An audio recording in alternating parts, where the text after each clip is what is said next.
Shalom saudara-saudara yang dikasihi oleh Tuhan Yesus Kristus. Kita sungguh bersyukur Ia berikan sekali lagi kesempatan untuk kita dapat menikmati firman-Nya. Saat di hari yang lalu kita telah mendengarkan kebenaran firman Tuhan bahwa kita telah dipilih oleh Allah sebelum dunia ini dijadikan. Ia sudah menetapkan kita untuk hidup bersama dengan Dia. Maka kali ini kita akan melanjutkan satu bagian firman Tuhan yang akan menolong kita melihat apa sesungguhnya tujuan awal Tuhan menciptakan kita. Marilah meminta pertolongannya di dalam doa.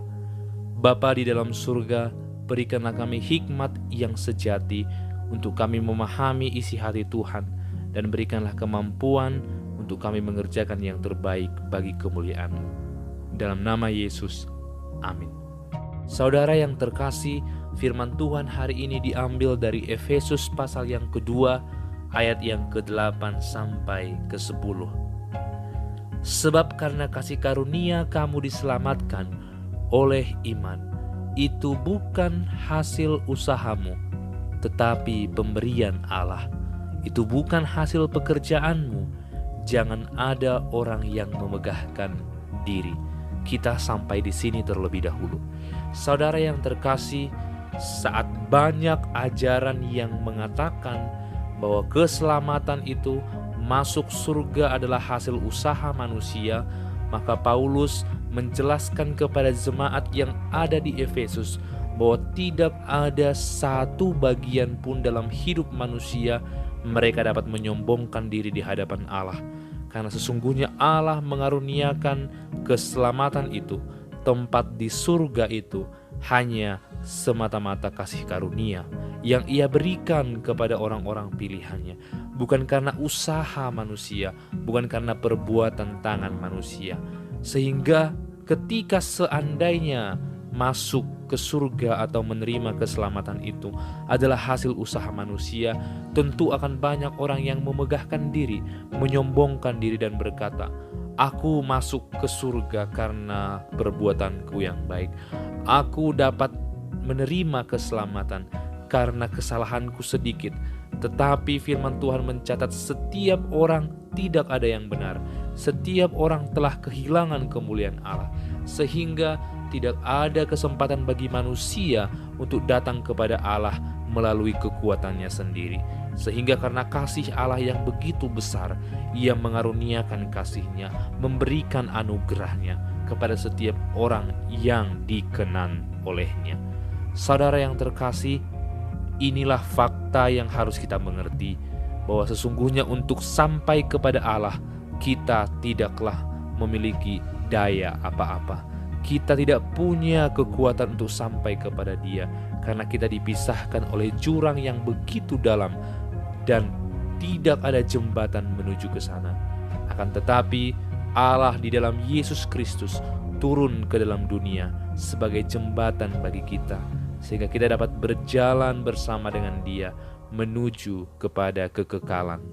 Oleh karena itu, di ayat yang ke-10 dikatakan, karena kita ini buatan Allah, diciptakan dalam Kristus Yesus untuk melakukan pekerjaan baik yang dipersiapkan Allah sebelumnya. Ia mau supaya kita hidup di dalamnya. Oleh karena itu, ketika kita menyadari bahwa keselamatan bukan karena perbuatan baik, maka kita kembali kepada tujuan awal Allah menciptakan manusia, yaitu untuk apa? Untuk kita hidup dalam Allah, untuk kita dekat dengan Allah, berelasi dengan Allah.